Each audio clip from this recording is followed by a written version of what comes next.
네. 여러분, 행정체제론입니다. 제 책 68쪽에 있는 내용인데요. 68쪽. 제4절 행정체제론입니다. 행정체제론은 뭐 개별적으로 행정체제론에 대해서 행정학에서 이런 걸 묻는다기보다는 여러분들이 나중에 공직에 가서 든 어떤 일을 할 때에 복잡한 현상을 아주 간단하게 머릿속에 쫙 매핑할 수 있는 그런 능력들을 키워주는 하나의 이론이 아닌가, 저는 이렇게 봅니다. 물론 과거에는 이 체제론에 대한 시험이 자주 나오고 있었는데요. 전 최근에 체제론에 대한 어떤 주관식, 객관식 시험 문제가 나오리라고는 생각하지는 않습니다. 잘 그렇다고 나왔다고 저보고 책임을 지라 그러지 마십시오 바랍니다. 이 체제론은 하나의 여러분들이 삶을 살면서 복잡한 현상을 아주 심플하게 볼 수 있는 그런 시각을 키워주는 거예요. 그러니까 한번 제가 이 체제론에 대한 설명을 좀 한번 해 보도록 하겠습니다. 이 체제론을 우리가 그냥 체제론이라고도 하기도 하고요. 체계론이라고도 하기도 하는데 뭐 이걸 다르다고 보는 학자도 있지만 저는 뭐 같다고 보는 사람입니다. 이 체계론이 우리 행정에게 이 행정이 이렇게 도입된 과정을 보게 되면 여러분들이 좀 더 이해가 쉬울 텐데요. 이게 사실은 사회과학이 아닌 뭐 자연과학에서 발달되었다고 알고 있습니다. 뭐 단순히 한번 그럼 이게 꼭 자연과학이든 우리 하는 이런 논리를 한번 봅시다. 우리가 자동차 회사를 가면요, 이런 컨베이어 벨트가 이렇게 돌아가고요. 여기서 이제 뭐 물건 이제 처음부터 이렇게 차 본체부터 얹습니다. 그죠? 이렇게 돌아가면서 여기 첫 번째 있는 사람은 예를 들어서 본체를 조립한다. 이렇게 해서 차가 여기선 타이어를 조립하고 여기서는 뭐 핸들이 이렇게 큽니까? 핸들을 조립하고 뭐 이게 뭐 차체를 조립하고 뭐 이렇게 해서 여기에 완성된 하나의 자동차가 나오는 거죠. 그죠? 하나의 자동차가 나오는데요. 이런 게 우리는 컨베이어 시스템이라고 봅니다. 이거는 자동차라는 하나의 우리가 생산품을 산출하기 위해서 이 안에 있는 이 조립하는 사람들, 그리고 이 조립하는 물건들이 아주 역동적으로 움직여서 만들어낸 결과이고요. 당연히 여기는 또 외부에서 당연히 자동차를 만드는 다양한 물건들을 투입시키겠죠. 요런 걸 이걸 우리가 하나의 체제라고 봅시다. 자동차가 생산되는 복잡한 과정을 좀 설명해 주시오. 누가 이렇게 얘기했다면 어떤 분은 이런 컨베이어 시스템을 가지고 간단하게 이런 물건들을 만들어 놓으면 이렇게 조립해서 차가 나옵니다. 라고 형태로 체제를 설명하죠. 이게 인풋이고요. 이게 아웃풋이고요. 이 차가 문제가 있다면 다시 타이어를 다른 걸로 바꿔달라고 피드백을 하겠죠. 이 안에 전환 과정이 있습니다. 다양한 구성 요소들이 있고요.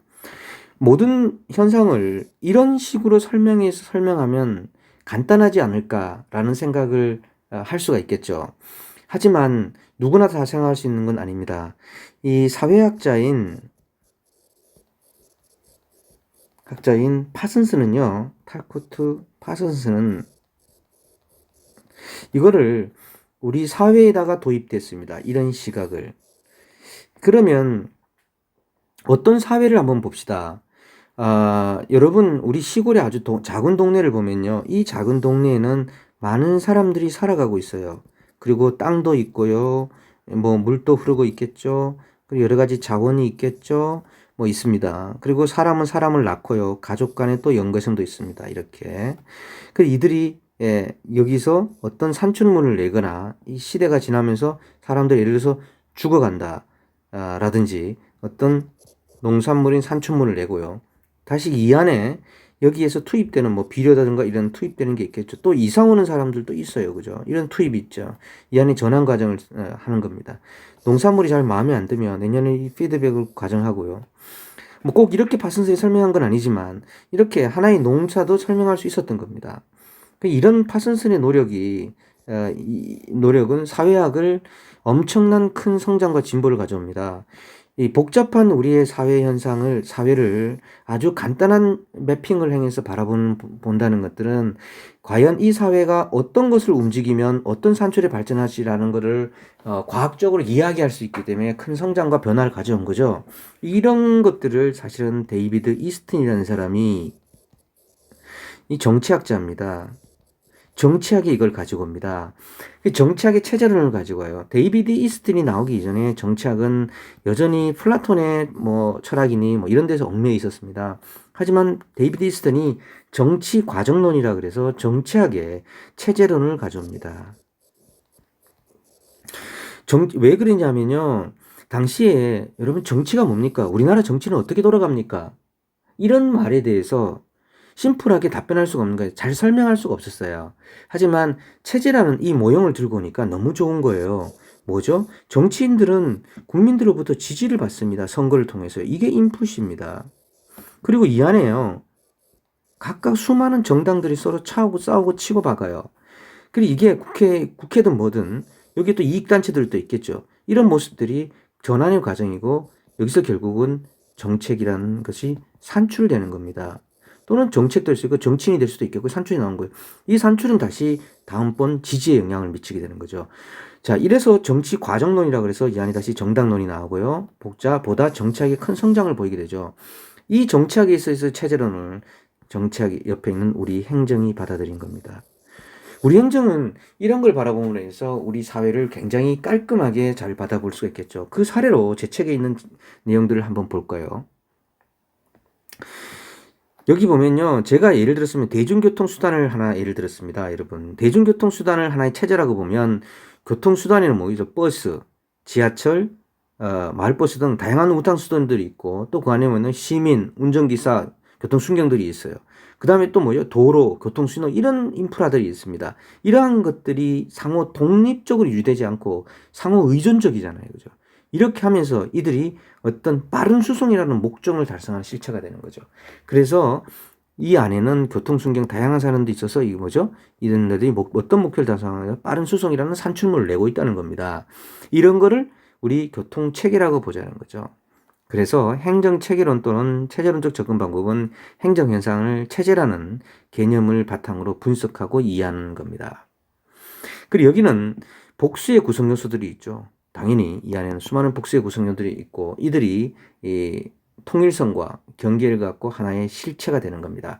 이런 식의 생각을 가지고 있으면 여러분들이 만약에 우리 과가 잘 안 돌아간다, 뭐 우리 과가 잘 문제가 있는 것 같다, 뭐 과장님이 김주무관님 우리 과를 한번 분석해 보세요. 그러면 예, 우리 과는 뭐 체제론적 시각에서 바라보자면 뭐 어디에 좀 투입 자체가 문제입니다. 뭐 전환 과정을 과장님한테 우리 못한다 그러면 안 되잖아. 그러면 어떻게 되냐면은 체제론적 관점에 보자면은 투입이 있고 전환이 있고 산출이 있습니다. 우리 과는 기본적으로 투입이 안 돼서 과장이 어렵습니다. 전환 과정은 과장님이 잘하시지만 투입이 우리가 신입사원이 항상 잘 안 준다든지, 뭐 국장님께서 우리한테 돈을 안 준다든지, 뭐 이런 식으로 설명할 수 있겠죠. 농담입니다. 자, 이런 게 있다. 자, 행정체제의 특징. 하위 체제가 기능적 연계됐다. 이건 뭐 크게, 예, 쭉 읽어보시면 합니다. 엔트로피의 법칙. 엔트로피의 법칙이 뭐죠? 여러분, V의 엔트로피는 뭐냐면, 엔트로피의 법칙이 뭔지 알죠? 엔트로피란 거는 모두가 나도 엔트로피, 여러분도 엔트로피가 지금 계속 나오고 죽어가는 과정이 지금. 엔트로피는 죽어가는 과정이에요, 엔트로피는. 뭐, 연력학 제2의 법칙이라는 거, 어쨌든 굉장히 흥미로운 엔트로피는 책도 몇 권이 많습니다. 근데 이 V의 엔트로피는 이 마이너스 엔트로피예요. 죽어가는 거를 뭐죠? V의 엔트로피는 죽어가는 걸 살리는 거예요. 그래서 여러분들 밥 먹죠. 그리고 비타민 먹죠. 저도 마찬가지. 이게 우리는 V의 엔트로피를 위해서 그렇습니다. 죽어가는 걸 좀 늦추기 위해서. 그래서 V의 엔트로피예요. 정의 엔트로피는 죽어가는 거예요. 그래서 V의 엔트로피. 이게 예전에 제가 학교 다닐 때는 이게 뭐 뭐 엔트로피를 증가시키기 위해서 노력한다. 이런 거 거짓말이에요. 뭐 엔트로피를 줄이고 부엔트로피를 하기 위해서 노력하는 거죠. 그 안정 상태, 여러분들 하나의 시스템으로 보면 돼요. 여러분들이 부엔트로피 하죠. 살기 위해서. 여러분 안정 상태를 유지합니다. 일단은 살아가기 위해서. 투입과 산출, 경계가 존재하죠. 여러분들 관계, 등종국성. 결국은 목표는 하나다. 살아가기 위한 목표다. 뭐 행복이다. 이게 목표는 하나다는 얘기고요.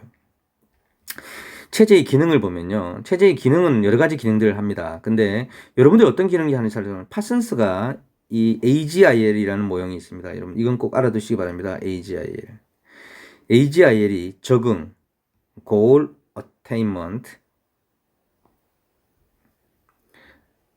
Integration, 그 다음에 Pattern Maintenance, 유지 기능이 있습니다. 자, 이 네 가지 기능이 이거는 AGIL로 있는데요, 여러분.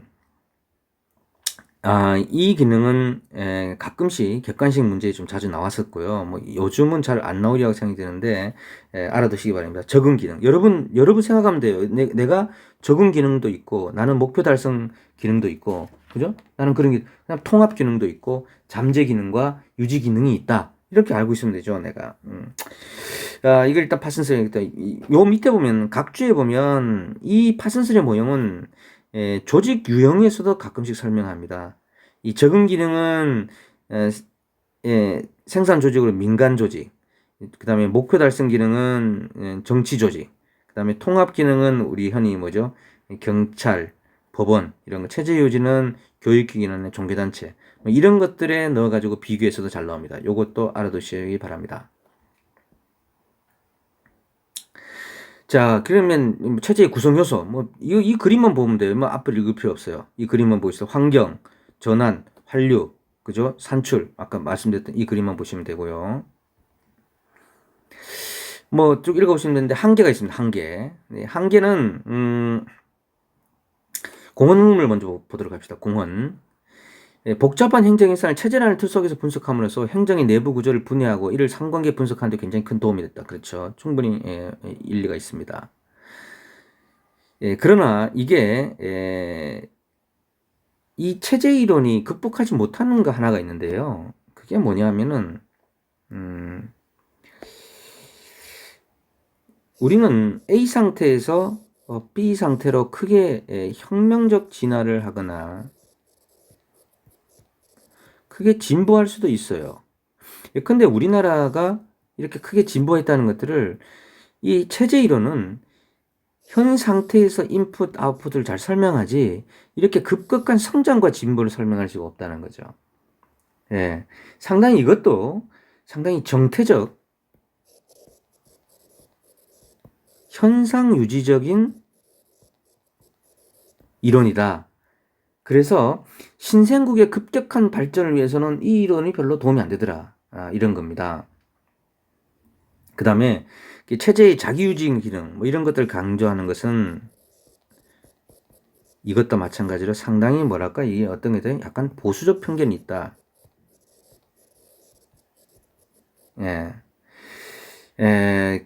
특히 이 체제론이 좀 과소평가한 게 뭐냐면은 리더십 이런 걸로 인해서 우리나라처럼 급격하게 발전한 이런 나라들에서 설명을 잘 못하는 이런 단점이 있다. 이게 체제 이론의 좀 한계라고 볼 수가 있겠습니다. 자, 여기까지 체제 이론을 보도록 하겠습니다.